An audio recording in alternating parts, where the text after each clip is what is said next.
Of the Urban Studies Project, and Lauren Hertzer, Program Assistant. We'd like to welcome everyone here today.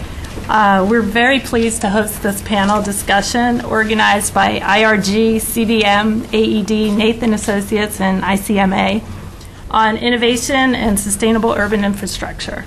I'd like to welcome our panelists who will present models based on their work in urban areas across region, highlighting components that have been key to their success, such as community participation, public-private partnerships, innovative financing, and integrated approaches. This is a topic of great importance as unprecedented urban growth is overwhelming the capacity of local governments to provide basic services and infrastructure, especially for the urban poor living in slum areas. We'd like to have more discussions like this one today about incorporating urban priorities into the development agenda. We'd like to thank our colleagues from the consortium who came to us with the idea of collaborating to put this seminar together, and we'd especially like to thank Isabel Bully-Omicton for helping organize the panel. And now I'd like to turn the panel over to Ellis Turner, who will serve as moderator. He's the Senior Vice President of CDM International, where he's currently Regional Manager for operations in the Middle East. He has extensive experience in engineering and management, including over 20 years working with USAID-funded projects. You will find full bios for all of our speakers on the table outside, as well as more information about the Comparative Urban Studies Project, and including some information about some of our upcoming events.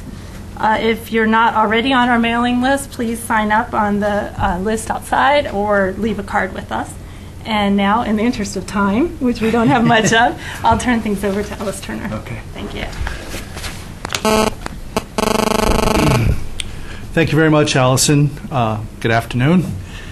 It's a pleasure to have this opportunity, through the support of the Woodrow Wilson Center, to address the timely and increasingly important topic of sustainable urban development. We all know what's at stake in terms of economic opportunity, improved quality of life, and political stability. And there's increasing recognition, or I should say re-recognition, of the role that infrastructure and related services play in achieving these ends. However, as insistent as we have become that all development be sustainable, we face the difficulty of even defining sustainability consistently, let alone meeting the challenge of applying this evolving concept to the complex arena of urban development. Achieving sustainable development for any society is a giant undertaking in change management.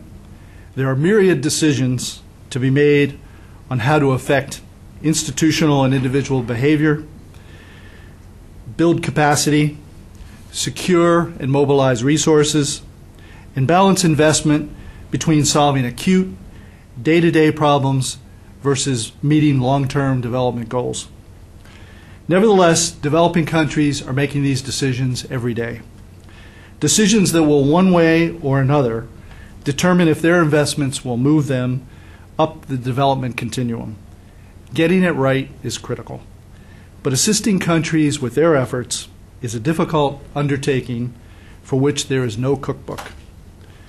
Each situation has a unique blend of challenges, requires a strong dose of development experience and pragmatism and patience if sustainable solutions are to be achieved. The members of our consortium, IRG, CDM, AED, Nathan Associates, and ICMA, came together out of a shared commitment to develop our particular interest to development, commitment to development, and our particular interest in the critical role of infrastructure, particularly in meeting the needs of the urban poor. We have similar experiences in confronting challenges in different sectors and in different regions of the world, yet we've learned to be cognizant of the unique characteristics of each project and the need to creatively tailor our approaches. This afternoon, we would like to share with you 5 experiences selected from across our consortium. Each will present a slice of the picture of sustainable development and highlight approaches that we believe have helped a country move along the development continuum. We trust the presentations and the subsequent discussion will contribute to the continuing development of definition of sustainability, and will further our collective understanding of how to achieve it. The way we would like to proceed this afternoon is, as you have in your listed in your agenda, we have 5 speakers. We have an extremely tight time frame with only 15 minutes for each. What we'd really like to do is ask our presenters to try to stick to the 15 minutes, because if we can do that, then we'll have enough time for discussion at the end, which we programmed for about half an hour. We've also handed out agendas, bios with a more complete description of the backgrounds, the experience of each of the presenters. So as I go through and introduce each of the presenters, I'll just give a very brief introduction so we can try and save some time for the presentation and for the discussion. Our first speaker is Robert Hudnall of ICMA. Rob is an infrastructure expert with over 37 years of practical experience with public and private sector organizations. He's working with ICMA as Senior Infrastructure Development Consultant for the USAID-funded Afghanistan Municipal Strengthening Program. He's advised Afghan ministries, the U.S. government, military organizations on all matters concerning the restoration and rebuilding of critical infrastructure. Bob's topic is infrastructure development of in the urban context, the Afghanistan experience. Bob? Thank you. Well, thanks again for the opportunity to present this brief program, and I'm going to try to get it started at least without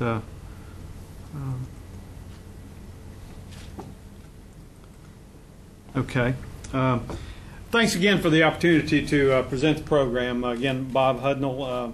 Our program, as you can see here, is part of the USAID sponsored efforts there in Afghanistan to strengthen the infrastructure and to build capacity within the country to manage their own infrastructure, to restore services at the municipal and possibly at the provincial level. So we are kind of focused at that level. As you can see here, we're about 40. Our program is about 40 months at the present. It's about 40 months in duration. Now we do. My first experience in Afghanistan with ICMA was in 2006, in the summer of 2006, a couple of years ago, and we had a program there that we were working, and I spent several months over there, 6 months I believe, and been back a couple of times, and was back in May. Oh, it works. Okay, as every organization, of course, we got to start off with a mission statement. We recognized in Afghanistan that the institutions function efficiently through competent, seasoned administration and operations personnel. In an environment like Afghanistan, you've got a lot of a brain drain, or a lot of capability that has left the country, been injured, not involved in the process, not allowed to participate in the process in some cases. So it's a rebuilding. It's a rebuilding of all that capacity. And most of you understand it's not something you can do overnight. I mean, you can't develop a city administrator or a financial officer or a public works director or something overnight. And there are some real challenges there from an educational perspective, from the perspective of the politics and the culture, I guess, the tribal culture that we work in Afghanistan. And I know many of you know this, but I just want to emphasize that there are some challenges. Good governance has a lot of different meanings to different people. And it depends on which side of the fence you're on. Are you looking in, or are you looking outward? In Afghanistan particularly, government services and the effectiveness of those institutions that do function is always difficult. It's always difficult to sell people on the value of those things. Public service is not particularly positive image in many provinces that we go into, or many of the municipalities. It's not a positive role that many of the young or the educated want to get involved in. It's traditionally lower paying than any other industry there. So there are a lot of challenges. Again, I mentioned the tribal affiliations. It brings a host of complications to what we're trying to do there. to bring in people, the most qualified people, not necessarily the most connected people. I'm just trying to set the kind of give you an idea of what the environment is for those of you that may not be familiar with it. I think we believe that hope is in mentoring and developing future public service managers, directors, and workers that represent all the desirable characteristics of a transparent and an efficient and an effective government.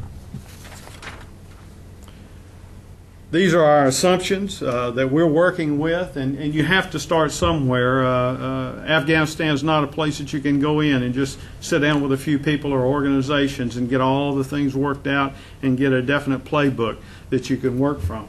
So these are some of the ones that we started out with, at least from our perspective. Again, developing capacity, developing human and operational capacity. The increased capacity of a legitimate, functional, responsible local government stimulates private sector growth. That's something that when we first came in was not a big issue. There are plenty of things like security and governmental organization, law and order, and those things. But for this to be sustainable, for this to build, and for this to hold on its own once USAID and the government's out of there, it has to be sustainable. And one big leg of that is the economic part of it. How do things support themselves? How do systems support themselves? We can give a lot of things away, but sooner or later somebody has to be there to run it and run it efficiently. Basic service delivery and infrastructure gives the citizenry what they need to function, to live. That's the purpose of local government. That's the purpose that we're trying to establish in Afghanistan, and right now it was not working. A municipal government may be a mayor, somebody that cleans his office, somebody that keeps the books, and there's not much money to worry about, so that's a pretty easy job, and a few other key people. Somebody runs a water plant and maybe runs the trash collection, and that was it. That may be the mayor's staff. So we have to bring these things into perspective, start to build them, and build them in a way that they can sustain them. And of course, we're always looking at the next generation. I believe that's where what we're going to see in Afghanistan when we really see a change is when the next generation starts to come up. Those that have been trained, those that do have the skills, those that have the capability, the capacity. And that's what we're focusing on. I'll go through these real quick, but basically our counterpart in Afghanistan, in our program, the AMSP, or the Afghan Municipal Strengthening Program, are the mayors at the mayoral level, at the municipal level, and his senior staff where he has them. And believe me, it's an education process from the mayor on down. At first, we were going to come in and be the mayor's partner, and we still do. We're side by side with the local government, but they need so many things. As we say in the military, it's a target-rich environment. You can just start anywhere. All right. Well, what we're trying to do is start at the places that have the most impact on efficiency and on government. Training and technical assistance. There are a lot of legal issues that are decided every day in Afghanistan that sometimes the mayor or even the provincial governor they're not aware of, or they're not briefed on. They don't know the impact of these things. So that's one of the key things is to bring in what is the status of government at Kabul at the national level, and then how does that impact the provinces and the mayors. And that goes from everything from funding, how does funding come down through a ministry or something like that, to what they can and cannot do, what they can be responsible for. And many of them take responsibility for anything that comes down the road because they want to serve people. Women and youth. That was one of the key issues that USAID and our CTO pressed on us when we began this program. Involve women, involve youth. and we have tried. And I'll show you a little later on how I think we've done a reasonable job of that. We began in year one by doing the simple things, doing the things that are efficient, doing the things that bring services back into the community. You can see the list up there, but basically it was not new projects. We did not go in and construct new water systems or new power systems. We basically took the ones that were there, put them back into operation, or we leveraged with other agencies or implementing partners, World Bank or other implementing partners.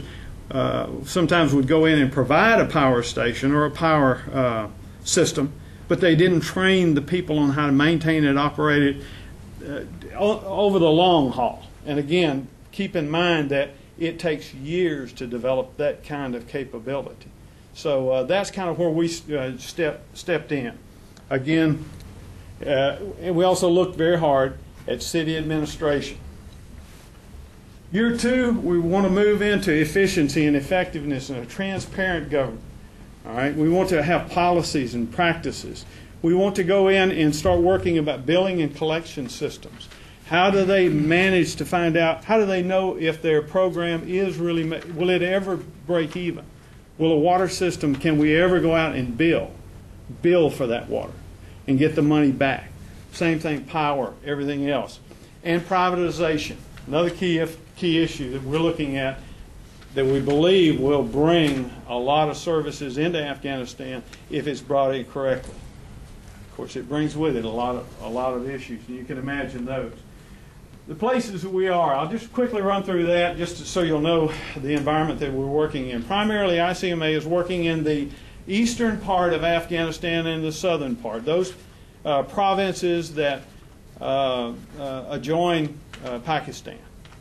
We were working in some of the western parts in Herat, Mazar, in the north, and those cities by and large are far advanced to some of the places that we're seeing in the south and the east. So that's the idea of where we're at now. We did, though, move into some areas now that we're starting to look at more in the poppy growing regions, some of the other problem areas, to give people that an alternative, or to bring those resources to bear on those areas that right now are pretty well ruled by tribal and some Taliban influences. But these are some of the provinces we're looking at. Our strategy, we use small projects to develop that human capacity. We are not in Afghanistan to build things and to put systems, build new systems. We only undertake a project if it provides the opportunity to train municipal employees, administrators, finance, technicians.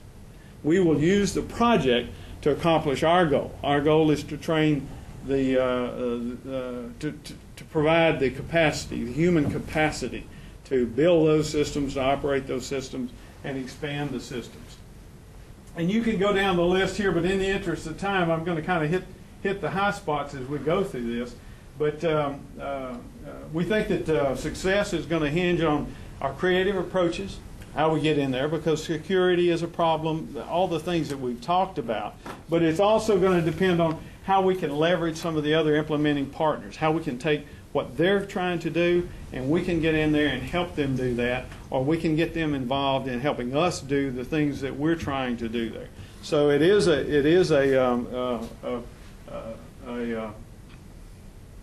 group effort. And again, looking at the next generation. Got it? Human capacity, these are the things that we're talking about. You'll see this women and youth continue, and citizen participation in government.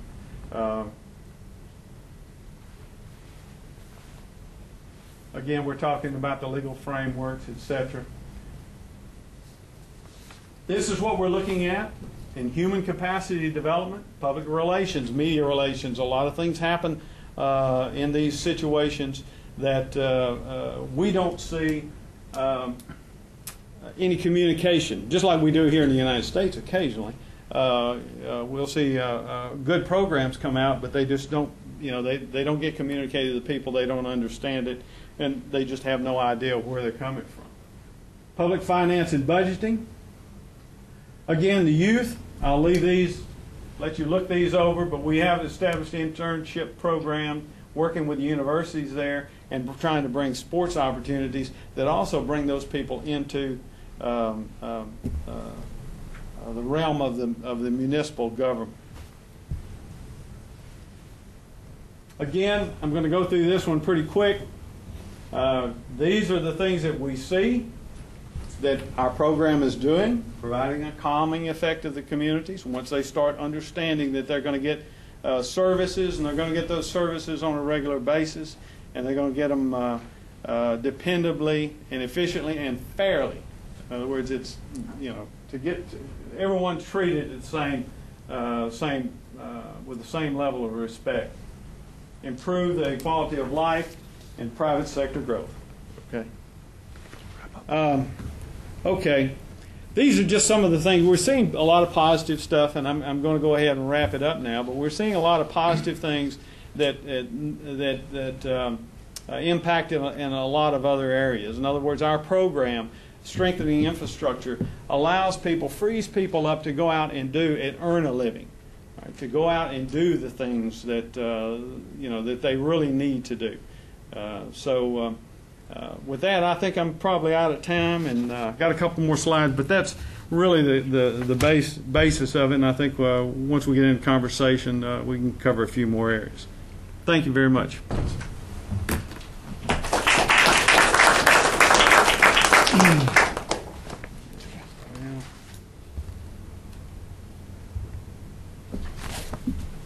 Good. Thank you very much, Bob. We're going to hold all our questions till we get through all 5 of the presentations. I know that's a little bit of time, but keep your notes going, and we'll try to cover things when we get to the end in the Q&A session. Our next speaker is Alain Streicher. Alain is an internationally recognized expert with IRG, a business executive in energy efficiency and global energy strategy. Over the past 30 years, Mr. Streicher has directed consulting assignments in over 60 countries for clients such as USAID, the World Bank, and a multitude of private companies. Alan's topic this afternoon is the India Energy Conservation and Commercialization Project. Alain? Thank you.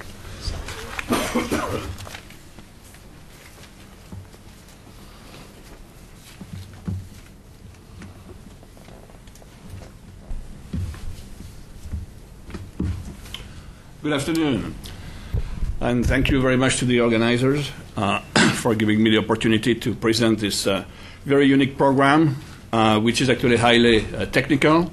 We are going to focus on 3 words: energy, buildings, and codes.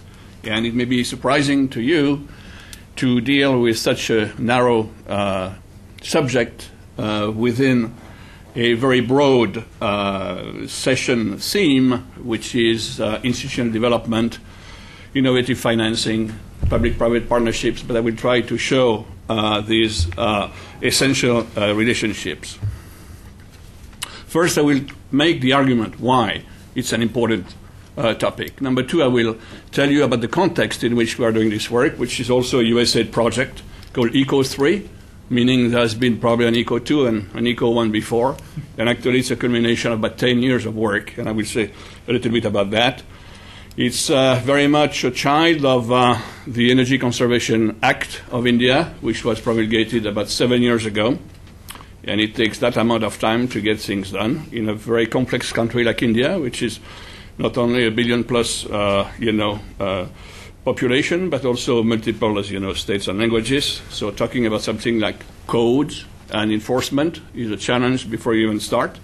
And I will tell you where we are with this project and, what are the barriers and why I think it's an important topic. What is the argument? Why are we talking about building codes in a country like India, and why do we think it's related to urban development, infrastructure, sustainability, etc.? Well, the first argument is that in countries like India, this sector is going completely berserk. It's going at a speed, in terms of increase of square footage, of about 10 to 12% per year. And as you know, there are billions, hundreds of billions of dollars coming in, not only from local resources, but from equity funds, from NRIs, non-resident Indians, and that's where money is being made in commercial buildings. So you see hotels and you see commercial sectors being built every day, and they don't think about the energy, and they don't think very much about optimizing whatever function. It goes by the least cost, and we will see what the consequences of this are. So if you just let the private sector go, which is an interesting topic, because usually we are very much in favor of private forces and market forces. Here, there is a need for some regulation or self-regulation. Otherwise, a country like India may go almost bankrupt on the energy side.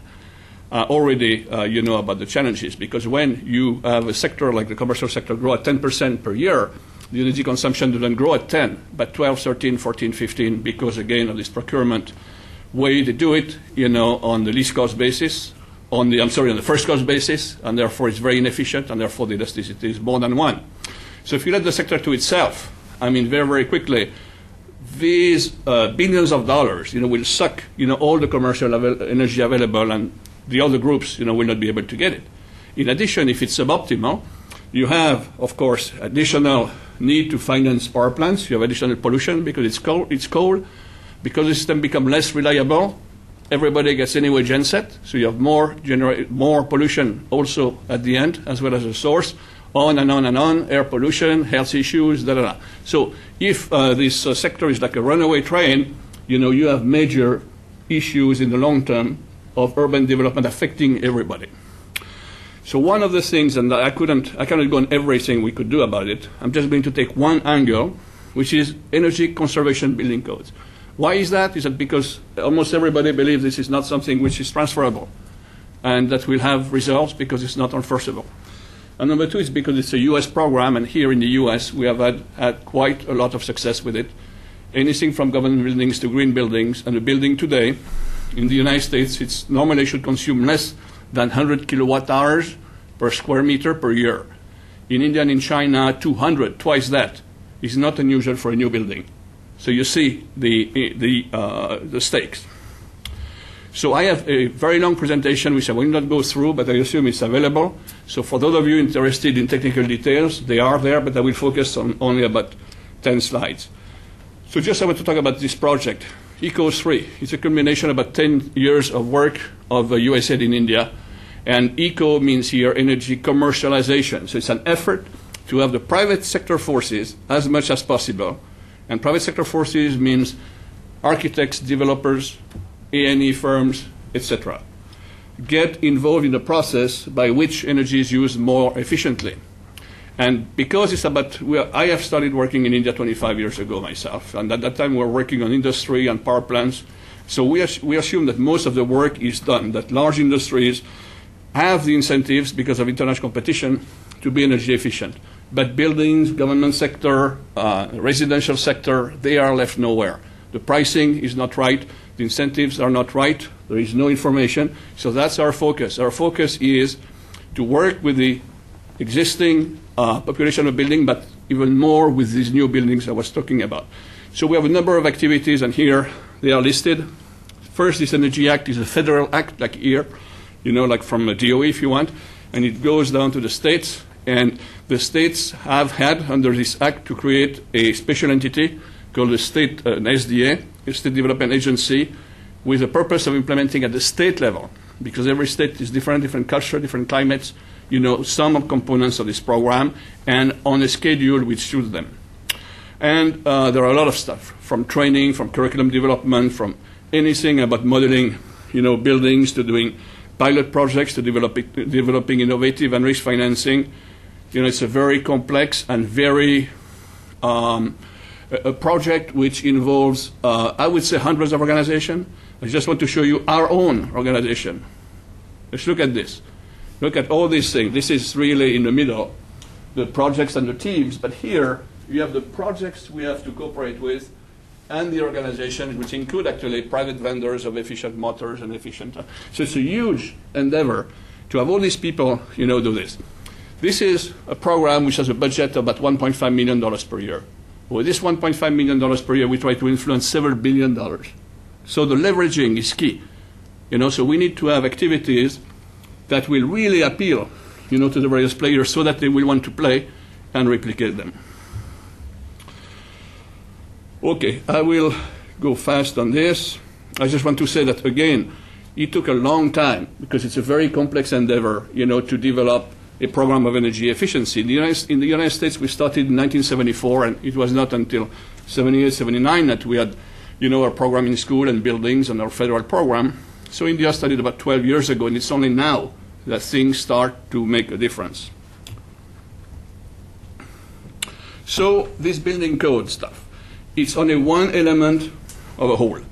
All right? It's called the Energy Conservation Building Code. I will tell you in a minute what it is.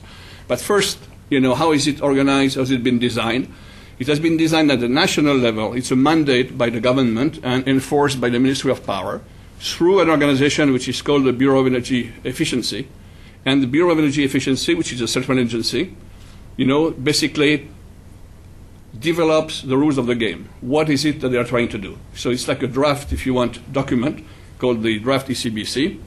And basically this document is tested, is discussed, and then is sent to the various states. And the states themselves have a power to review, etc. And the key thing that I would like you to remember on this is that as opposed to many developing countries, which like very much to enforce things and push things on people, like mandatory audits and what have you, and penalties, and you have inspectors and what have you. Here, we took 4 to 5 years to get inputs from every profession, the architects, the builders, the banks, the universities, the users, the owners, the developers, everybody. And it was all public. It was like a public hearing. And there was a website, and all this was there. So after a few years, there is like a consensus. But the great thing about it, it has been decided that for 2 years, the implementation will be on a voluntary basis. And we ask the people who do it, to send us their inputs on how to make it even easier and better. And what's very interesting is, I'm going ahead of myself on the presentation, but what's very interesting is the private response that we received.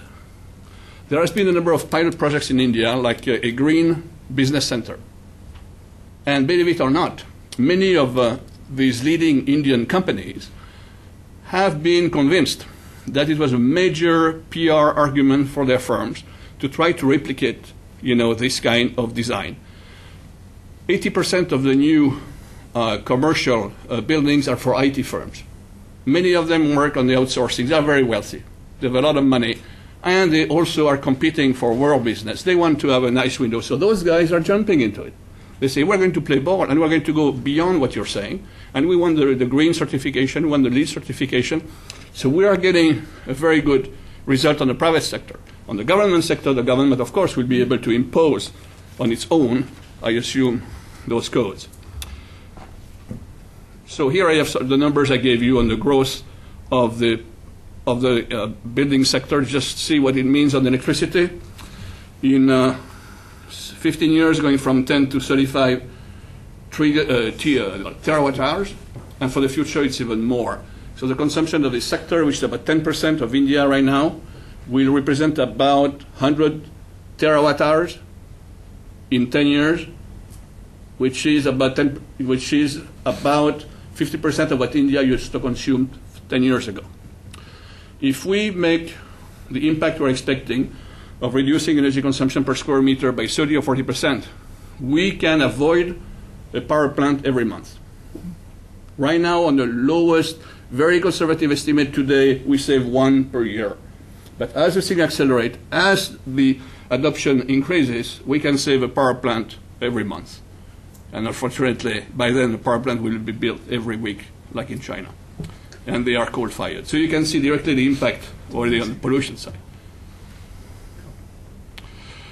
Just one thing. If we don't use these codes, which call for lower consumption, the kind of construction we will have is at the bottom here. You see, this is an optical view of the losses of the building. If your building is tight, and that's what we want with the Energy Conservation Code, and if you want a green building, you have a top image. If you don't do anything, that's it, all the leaks of the air conditioning. So that's 40%. So we want to avoid that. Sorry.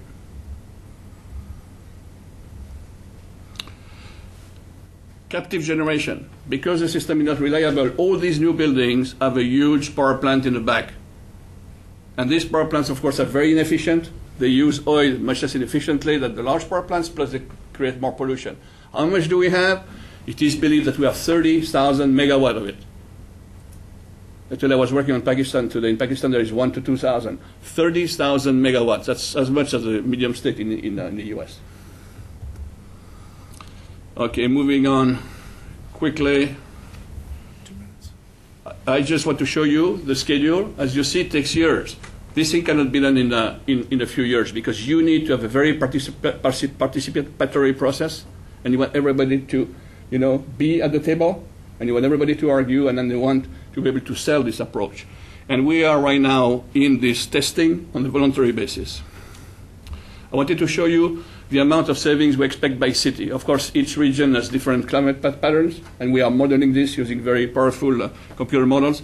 On the average, you can see we can save between 35 to 40% as compared to a design. One thing I want to say is, of course, it costs more, and it's a major issue if you have a developer, who has to put this money versus the operator. So we're working on innovative financing to be able to, close this gap. I must say that you are also probably familiar with carbon trading. If you are able to reduce, a building, in this by this percentage, you have several thousands of tons of carbon to trade every year. So it's $10,000 to $20,000 of benefits.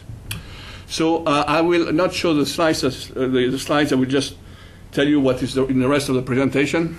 So we, at this point, are in the testing. We're getting all this feedback. We're also doing to convince people. We took 2 identical buildings. There is a large company that has planned to develop 2 buildings. When convince them to develop exactly the same one with the code, the other one without the code. And it will be instrumented to us, and the information will be available online, and we will be able to demonstrate, the savings, and hopefully convince more people, to adopt this code. I want to say that one of the major efforts we are doing is, as in the previous presentation, the training of the next generations.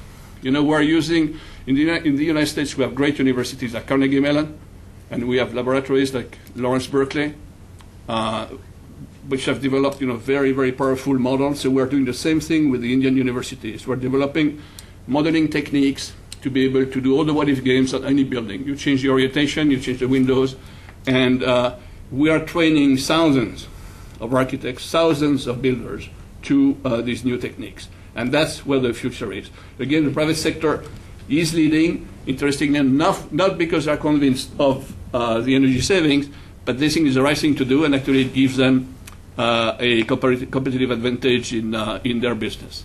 The rest of the job has to be done by government. Fortunately, government builds less buildings now than the private sector. So there are a lot of issues. I'm not going to go into all of them, but I wanted to give you a feel for what we're trying to do. Thank you.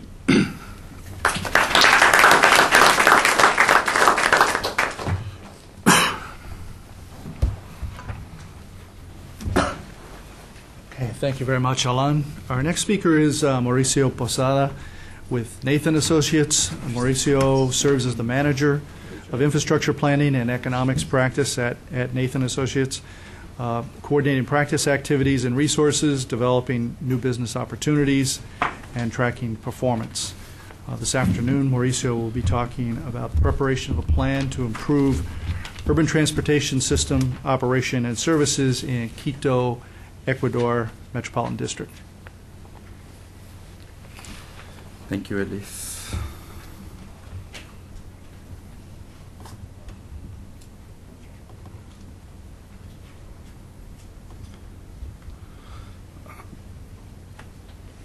Okay.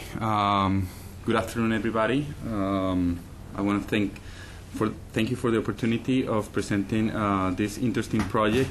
I hope that this presentation captures your attention.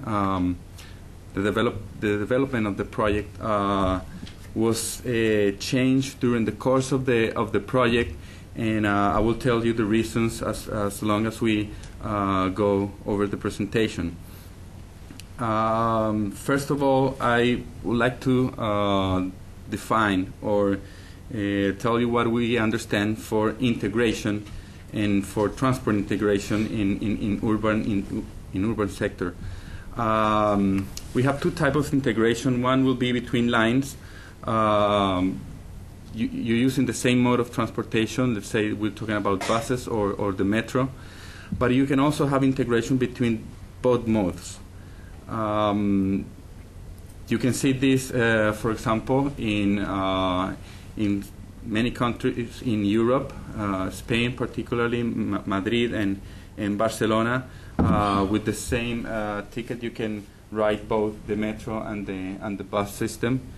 And in Latin America, there's been a huge effort on implementing lately BRT systems, which are BRT stands for Bus Rapid Transit, which is a kind of bus transportation that goes on specific lanes. No other vehicle can go on the same lanes, and this gives the system very good performance. And when we talk about integration on these systems, we talk about three types of integration. First is going to be administrative integration, and this is going to help the management of the system to use the same type of equipment, the same type of infrastructure in an efficient way, and so you can avoid wasting resources, and you can also plan on new routes and new services accordingly. Second, we can also talk about operational integration, and this will mean that the vehicles that you're using are programmed in a specific way, and so you will avoid having too many vehicles on the system when you don't require them. And the other type of integration will be the tariff integration. If you will avoid having to pay twice or even three times in depending on the city where you live, and you have to do a commute and sometimes use more than 3 or 4 buses in order to get to the final destination. So if you're able to pay only once, you will save some cost on your transportation. Of course, this gives you or gives the system several advantages. The rationalization of bus fleets will reduce congestions on the streets, particularly in peak hours. The fleet normally is going to larger buses and faster buses due to the dedicated lines. So buses can go straight to between different stations, and this will lower emissions. So it has an important environmental component. As mentioned before, again, it will save cost in time it will save cost and travel time, and it will also give the drivers of the buses a constant income, which in the current system it doesn't happen. In most of Latin American cities, bus owners have their own bus, and they are the ones that make the decision on how much they're going to get by trying to do more routes per day. There's a system, or let's call it a system, that is called the penny war, where the drivers try to get as much passengers as possible in their buses, and so they stop in every place they can in order to get a passenger. So this type of integration will allow or will reduce this type of problems. The objectives of the project were to develop the operational plan to improve the services, but at the same time we were to develop a target vision for the integrated transport service. So defining specific activities that we will undertake in the short, medium, and long term. When we started the project, we didn't start from scratch. There are several models and systems that are already working very good. So what we did is we first analyzed the features of each city. We did it for two cities in Ecuador. One was in Cuenca, and the other one was in Quito. Later, I'm gonna tell some characteristics of each city. And we assess characteristics in institutional, legal, operations, and financial aspects. The way that they are listed here in the presentation are the most important that we realized, because the institutional change needed to be done first in order to make sure that the operations and the financial aspects were appropriate. Once we analyze the current features of the system in each city, we compare them to other type of integrated systems that were already in place in other Latin American cities. We compared them with the Curitiba model, which was the first BRT system developed.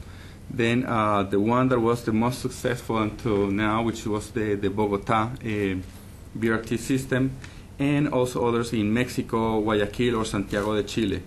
This helped us to avoid making the same mistakes that the other projects did, but also taking all the positive aspects that were positive in those projects. It was very important to engage the stakeholders in the whole process. And the stakeholders included all the municipality authorities, but also the private transport operators. And at the end, we make some recommendations and the guidelines for future steps for each of the four components that we mentioned before. So when we were start to work on the project, we realized that there were two different cities, and each city had its own reality. Cuenca is a smaller city. The system, the transport system, currently works pretty good, and the municipality has more power over the operators in terms of making them do what they are planning in their own city plans. The population in Cuenca, it's only 270,000 inhabitants, and the daily passengers are around 400,000. So that's more or less 1.4 trips per person.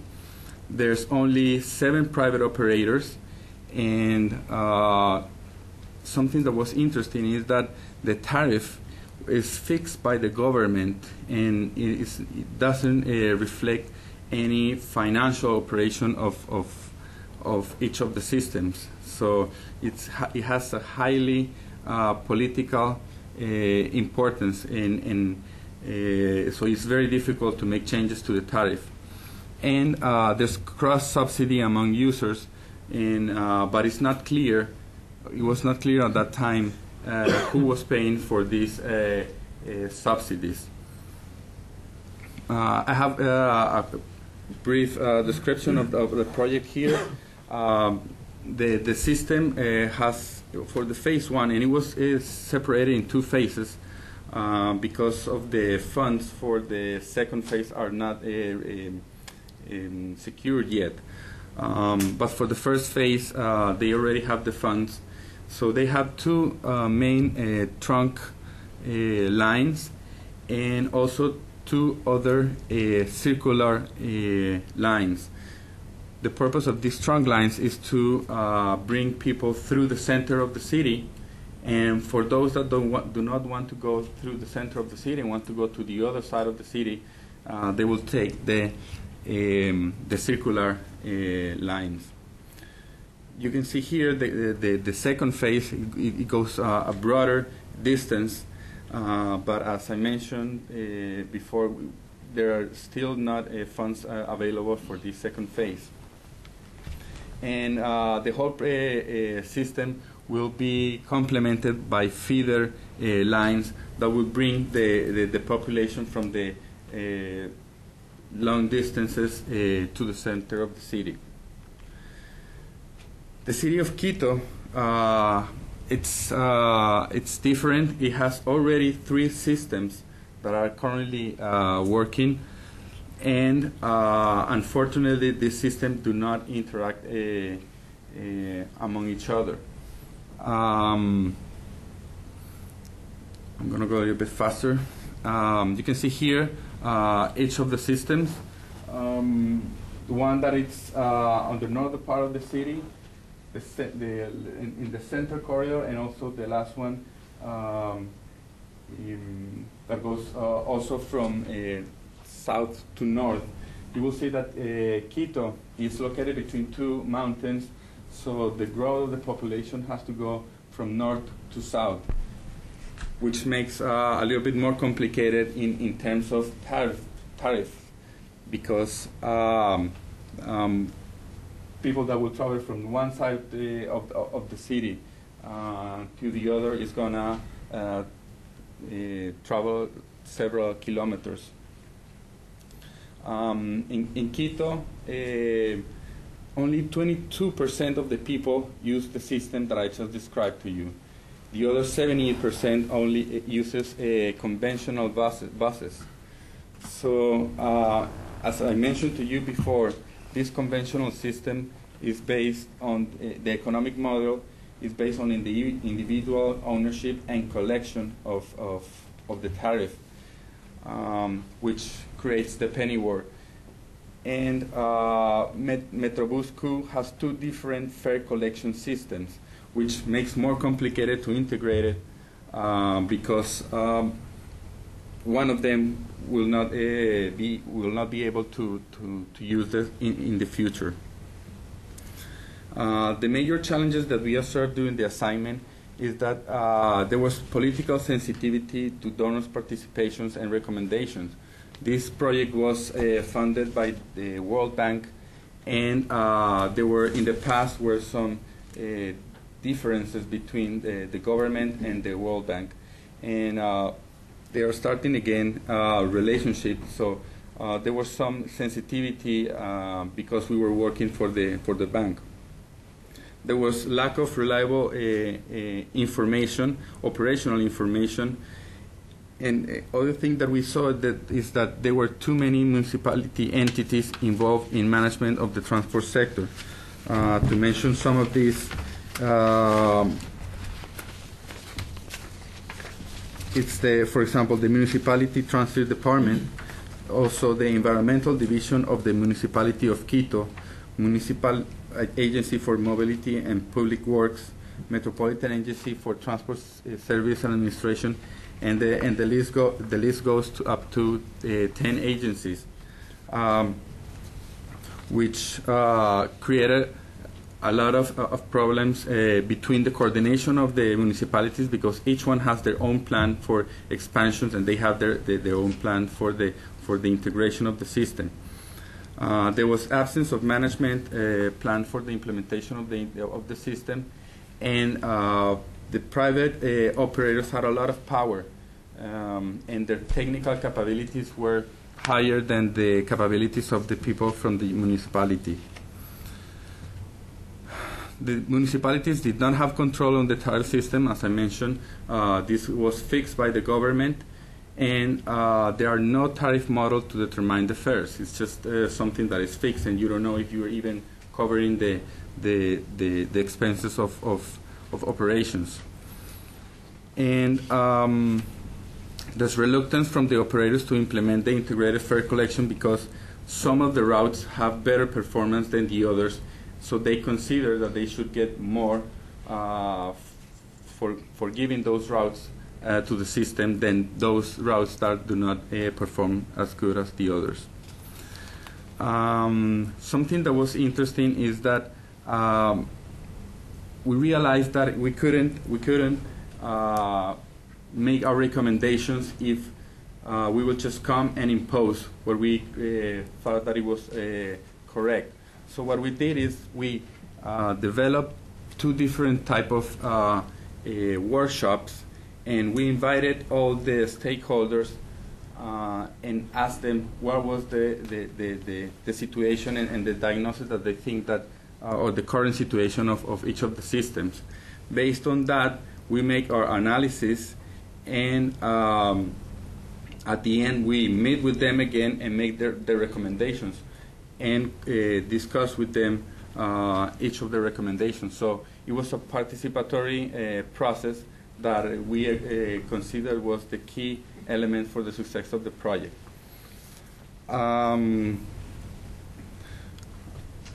I'm running out of time, so I'm going to go a little bit further on these last slides.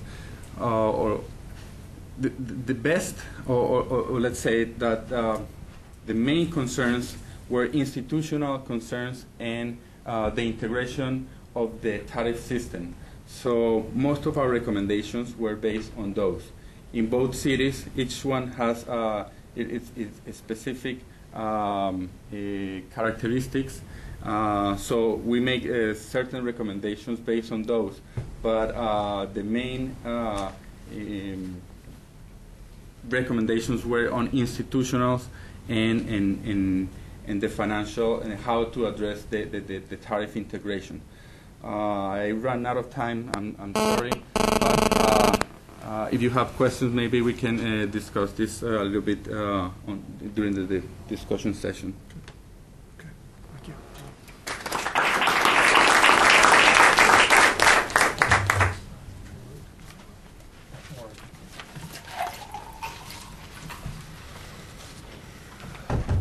Thank you, Mauricio. Our next speaker is Dr. Michael Tetelman, who serves as director of the .org program at the Academy for Educational Development. .org is a program funded by USAID to promote information and communication technology, ICT, access and applications in emerging economies. Mike designs and manages innovative ICT infrastructure and applications, projects that stimulate economic growth and improve the delivery of public services. Mike's topic this afternoon is AED's Macedonia Connects project. Thanks, Lawrence.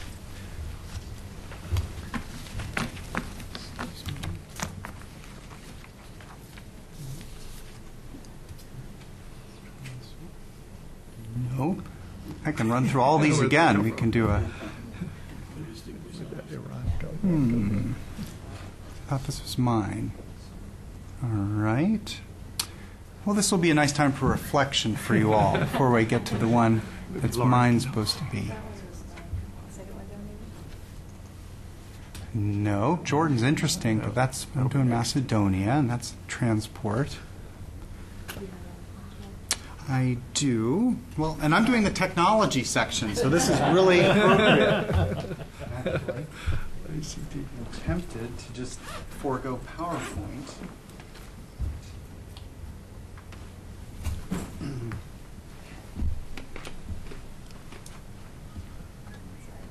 That's okay.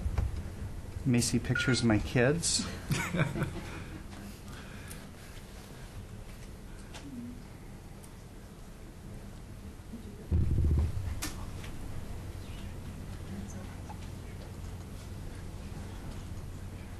Okie dokie. Okay, good afternoon, everyone, and thanks a lot for having me here to the Woodrow Wilson Center. As the name of my presentation implies, Macedonia Connects. This is a project about information technology, specifically developing the world's first broadband all-wireless network in the country of Macedonia, located in the Balkans region of the former, one of the former Yugoslav republics. And I'm going to really focus, hopefully, on a couple themes that come out innovative and sustainable in terms of the presentation. So I'll just talk a bit about the Macedonia Connects project, which was a USAID Macedonia mission-funded project, and then try and make some links and leaps to urban infrastructure development in terms of lessons learned. So in terms of sustainability, I took a definition about the importance of this process or a state that can be maintained at a certain level indefinitely. And really, in terms of infrastructure and ICT, our focus is really on, of course, the ability to self-fund a project over that indefinite time period, not just related to the infrastructure, but to staff, maintenance, electricity, all the kinds of related applications that also come off of the infrastructure, be it mobile banking applications, all the kinds of applications that you're seeing explode all over the world, Facebook, YouTube, etc. So we really, in terms of this project and others, we do a lot of work in terms of looking at potential demand, looking both not just at technology, but at what's the right business model, organizational model, what's the right operator, institution with whom to work to do this, and do a lot of performance monitoring. Now, when I say that this is computers and diplomacy in terms of Macedonia Connects, that's because back in about 2004, the Republic of Macedonia was faced with an interesting political situation. The Chinese government approached them and said, if you will renounce your recognition of Taiwan, we'll give you thousands of computers for your Ministry of Education to distribute to your schools across the country. And the government thought about it and said, okay, we'll do that. So in return for denouncing or de-recognizing Taiwan, 6,000 Chinese computers were placed, or dumped, in the Ministry of Education of Macedonia in a big warehouse. And people were like, okay, that's fantastic. What now do we do with these 6,000 computers in terms of getting them all across this country's schools, primarily in rural areas and small towns? Well, AID came up and said, we'll create sort of two separate projects. One will be to get the computers in the schools and to help train the teachers and the students in how to use them. But look, Macedonia is a small landlocked country. It has very little in the way of resources. The way to bring Macedonia into the 21st century is to try and make it a digital economy and to try and diversify its resources. So let's try and connect all the country's schools to the internet. That was the big challenge. Well, it wasn't an easy environment in which to start. Macedonia had a monopoly environment. The monopoly carrier provided very bad dial-up at best in the rural areas when it worked, incredibly expensive, and in the urban areas as well.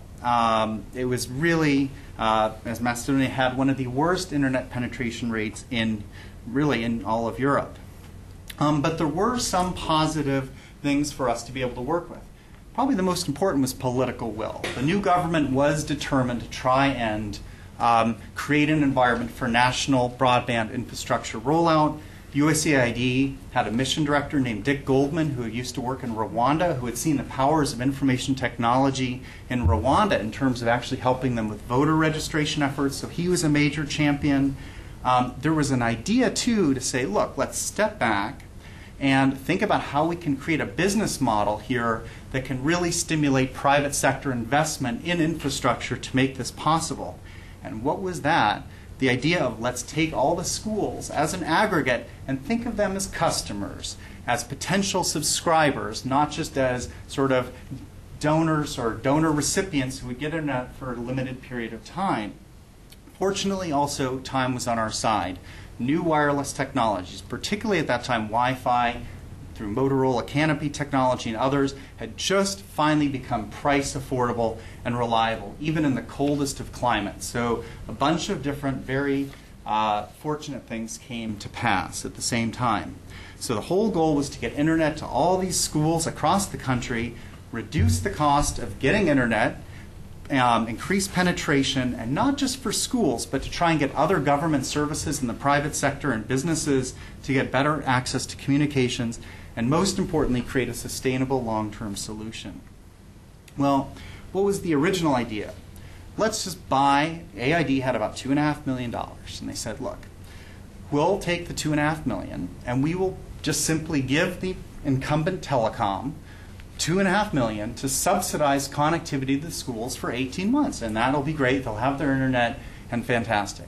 But then we thought about it more. We said, no, this is a priceless opportunity. With that $2.5 million, if we can get the private sector telecom providers to take that 2.5 and invest in their own and cost share, this could be, especially with wireless technologies, an ability to actually get internet out to the entire country at a lower cost and at a sustainable way. And that became the vision of the project, where the schools became these anchor tenants, and also that this would become a commercial network. This would not just become a sort of government-driven stovepipe, vertical kind of government network. So subscribers, commercial, businesses, NGOs would also be part of this network to entice private sector telecom players to bid on a project to build out infrastructure. And that was how we structured this entire request for proposal. And the idea for us was, we're not going to spend a penny of the $2.5 million on equipment. It's going to be on connectivity bonuses. It's going to be on subsidies, and we're going to require an equal co-investment, if not more, in building out the infrastructure. Well, fortunately, we got a fantastic set of bids from different consortia, including Macedonia's second ISP, Internet Service Provider, who teamed up with Motorola and said, great, if you've got this $2.5 million, we want to build out a whole national network ourselves anyway. We'll match it. We'll use this Motorola wireless technology, put it all over the country, and fortunately the government said, this is great, this is for educational purposes, so they forced the incumbent telecom provider to lease the masts, and all the cell phone companies to lease their masts, so we could stick the wireless antennas all over the country for free, which was very important. And thereby, over a course of 6 months, an internet network was built out across the entire country of Macedonia. And although Mauritius likes to argue it was the world's first country that had an internet everywhere wirelessly, we think it's Macedonia. And like to joke that it's, quote, one big Starbucks, so that wherever you can go in Macedonia, you can get a wireless signal. Well, there were technical challenges. On one hand, it can be an incredibly cold country in the winter, so you had to have equipment that could receive wireless signals in the harshest climates. Unfortunately, Motorola's equipment did. Fortunately, also, Macedonia was a very mountainous country, though, so you could beam your connectivity down from mountaintops, and that did mitigate some of the problems. Well, to go a bit quickly, this kind of public-private sector partnership, and it really was all about making it commercial and PPP, had tremendous long-term benefits for infrastructure. It lowered the cost of internet. It forced the incumbent to lower their cost for internet for broadband technology from $150 to about $15 or $10, and in fact lowered the entire marketplace for internet cost to about $10 eventually. Increase in internet penetration exploded across the countries. We knew that we were succeeding because we all of a sudden got attacks, cyber attacks from Serbia, from an unknown actor, and at that point knew that we were really succeeding and forcing competition in the marketplace without having to do any real kind of policy or regulatory advocacy to the regulatory agency and so forth. Voice over Internet protocol exploded as well. And all of a sudden, Macedonia started to become an information-based economy. With that came applications. We had, for example, applications to increase transparency in the school systems. We had local governments who started to tap into the infrastructure to run their own types of local applications, such as financial and so forth. So with that, we did come away with several types of lessons learned. One, as you all know, partnerships can work if they're properly structured and if there are the proper incentives. And in this case, it really was aggregating demand, getting the private sector to see that there was this huge market out there that they hadn't really looked at before, and to give them incentives to go for it. Second, we've really focused on transparent procurements. Third, we did have to realize you do have to provide some seed capital, some investment to stimulate that. Fourth was just luck, timing. Again, technology costs dropping, a more open government in terms of regulatory ideas, etc. And then just technologies increasing. And this is where I'd like to just make a quick turn to urban technologies and the way forward. This was so-called wireless Wi-Fi technology, which has a range of maybe 1 to 3 kilometers line of sight. There are now what's called WiMAX technology, which is going to 10 to 15 to 20 kilometers where you don't need even direct line of sight, and it's getting very cheap.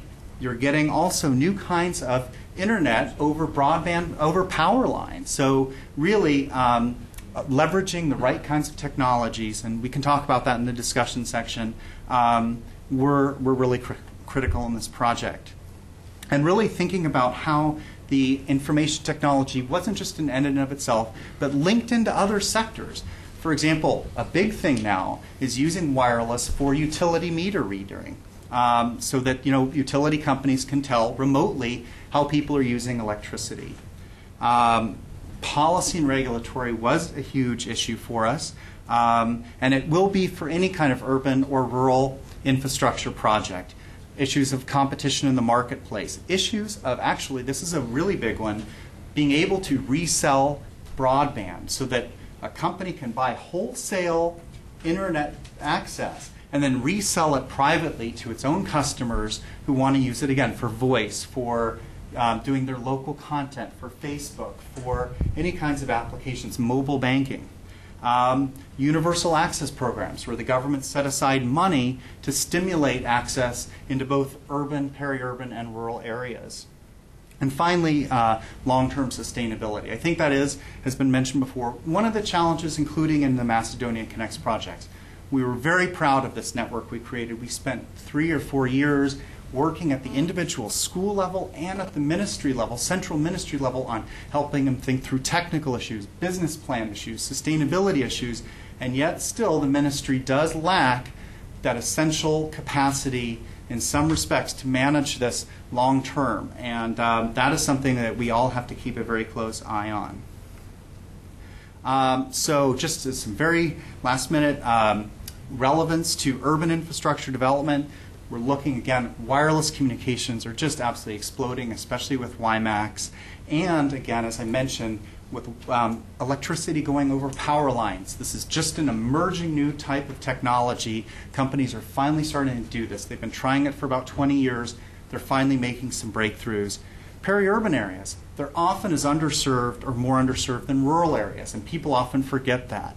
And there are ways of sort of having an internet access point through wireless, especially, that can serve a huge range of people in a dense population who have money to spend and are willing to spend. I think estimates often are between 6 and 8% of their annual income on communications, on mobile phone costs, and on internet. Policy and regulatory is just as important for urban as for rural infrastructure.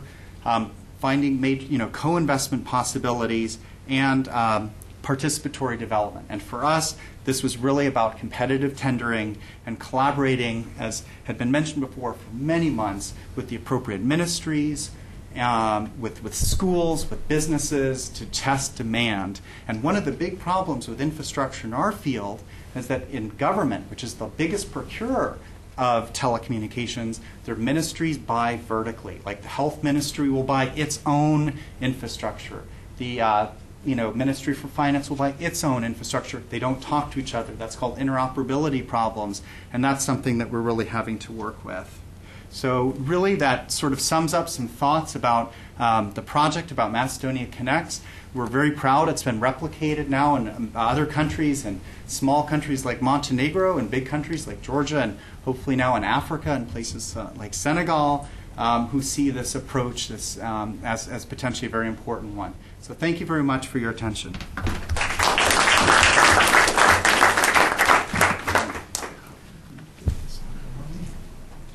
Thank you. My pleasure. I'll let you get up. I'm sorry.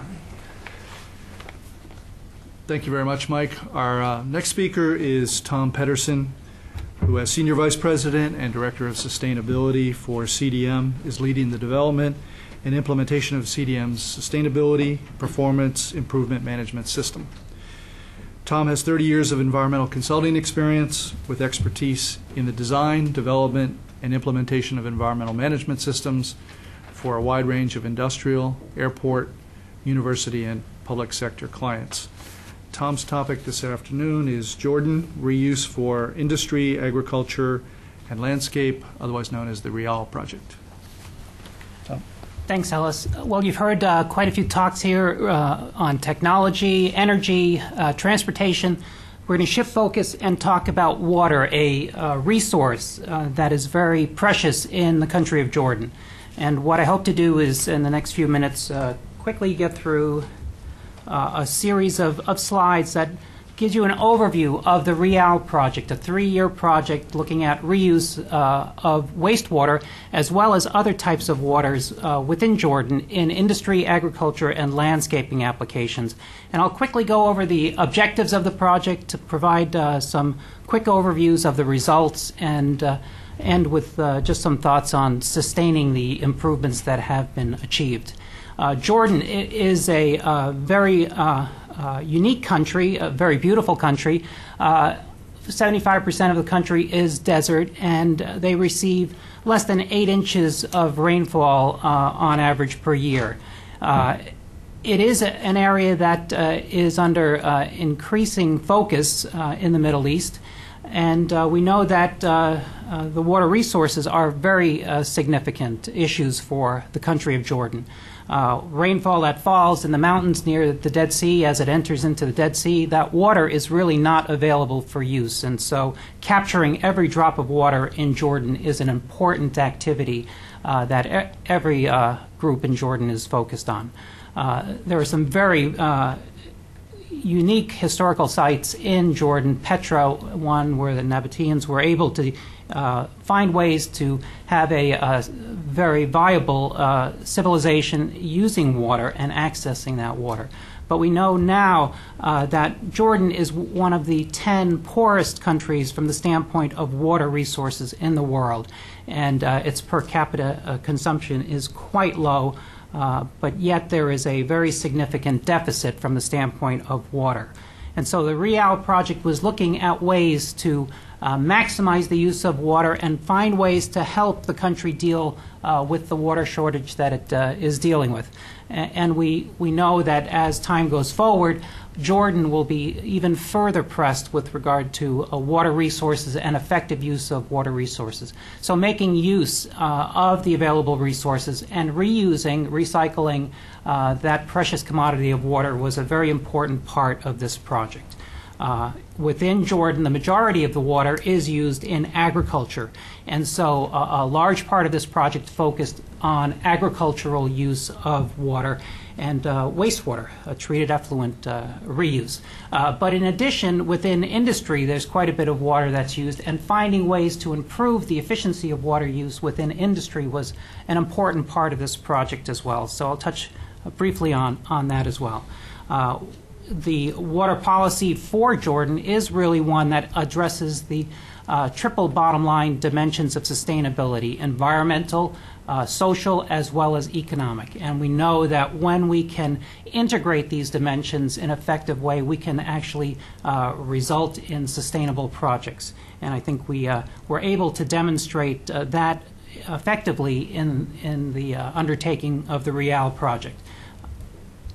The objectives for the project were basically 3. Help establish permanence of wastewater reuse in Jordan, making certain that the capacity to use the water, to use it safely, was in place, to provide capacity for regulating that and monitoring its safe use, and to work to improve the acceptance of wastewater reuse within the country.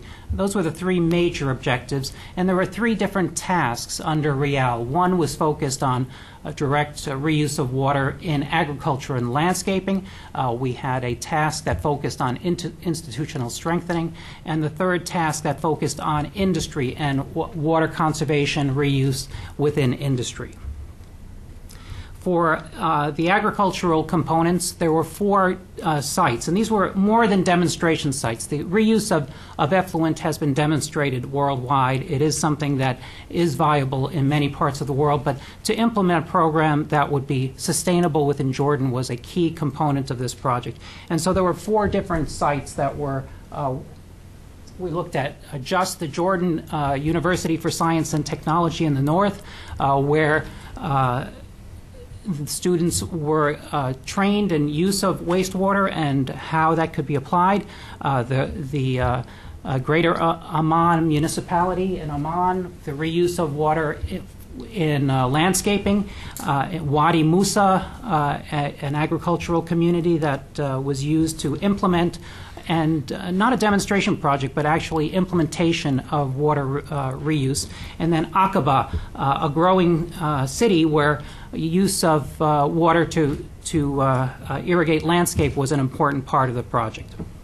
The sustainable model for agricultural reuse goes beyond just providing water to farmers. It requires that you have in place a structure that provides for support of the agricultural community, including the equipment, maintaining the equipment, the pumping systems, as well as the pipeline systems, and making certain that in addition to the water, the other commodities that are required, fertilization of the crops is provided, as well as a market for that. And what we found was through this model that farmers were able to make effective use of the wastewater. And the project started with about 14 farmers, and at the conclusion of the 3-year project, there were 40 farmers involved. Each of those farmers were making, on average, at the outset of the project, about $100 a month. At the close of the project, because of the increase in yield, they were making $300 per month, raising forage, principally alfalfa, selling it for livestock use. And we found that women, an underadvantaged group within Jordan, 6 women farmers became very active in this and had a way to maintain their livelihood through this program. Landscaping is key, and we know that here in the United States, how landscaping within cities can really pull things together. And we saw that a demonstration of use of wastewater within municipalities such as Amman was a way to really create some sense of place within these cities, and it really has a beneficial impact for the individuals that live in that area. So the use of wastewater for landscape irrigation is something that is now ongoing within the city of Amman and elsewhere in Jordan as a result of this project. And one of the things that we really focused on was training individuals in schools about the issue of water and the scarcity of water within Jordan. And this really helped to drive home to these students the need to conserve water. And we hope that as time goes by, the understanding of the precious nature of water in Jordan and in the world is something that helps people to modify their behavior and how they use water on a daily basis. I'd like to quickly shift to the industry side, because in addition to the reuse of municipal wastewater, the reuse of water in industry is a very key issue. And what we did under this project was we worked with a number of different industries in implementing environmental management systems with a focus at looking at pollution prevention as well as water conservation, and to embed in those organizations a management system approach to dealing with water. And ISO 14001 was the framework we used. It's a commonly applied management system worldwide, but in Jordan it had not really been implemented, and it was an educational opportunity for us to work with industry in looking at management system approaches to address their issues. And we worked with Pepsi Cola, with Jordache Jeans, with Hamoudi Dairy, different industries in providing some training with regard to identifying issues of water use within their industries and finding ways to identify ways to improve that, and really providing the tools and training for the staff so that they could continue this in their operations. We helped a number of these organizations develop management system policy statements, as well as starting down the process of identifying areas of improvement. That capacity building, operational improvement, systems development, and continual improvement process was something that we found to be very beneficial for the industries as they started to embed these opportunities within their organizations. And it resulted in significant savings with regard to water, 30% reduction in fresh water use, and 75% recycle of water in some industries. So a very positive approach that engaged the individuals in the organizations in addressing the issues of water conservation as well as pollution prevention. And we found that through this, there was a very keen interest in environmental management systems, and more industries were asking for assistance and would attend workshops to understand how they could build an environmental management system within their organizations. And to move this forward, what this project, a USAID-funded project, focused on was developing a knowledge center where information that was gained, the knowledge gained through these projects, would be captured in a database system available through the Internet in the Knowledge Center, the Industry Knowledge Center. And this is becoming a center point for discussion and improvement of industry water practices throughout the country. We found through this that working with individuals, whether in the farm communities, in the communities within the cities, or within the industry, individuals in Jordan wanted to do things to help address the water scarcity issue. And we found that there was great interest in being involved in those projects. And the management system approaches that we used were a way to start the process, and we now see that it is continuing even as the project has ended. We also have heard just this week that the project has been granted a Project Innovation Honor Award by the International Water Association, and earlier this year a Grand Award for Small Projects by the American Academy of Environmental Engineers. So some of the benefits that industry and farmers have seen has been recognized by organizations because of the type of project approach that USAID put in place here. And I just wanted to acknowledge that through this work that was funded by USAID, the Water Authority of Jordan, as well as the Ministry of Environment, were key partners in this project. And our CTO, Dr. Amal Hajazi, does that I'm over at this point? No.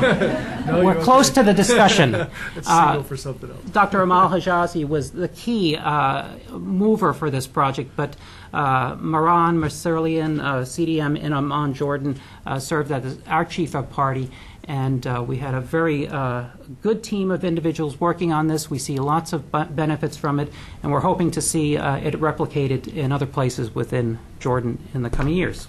So thanks very much.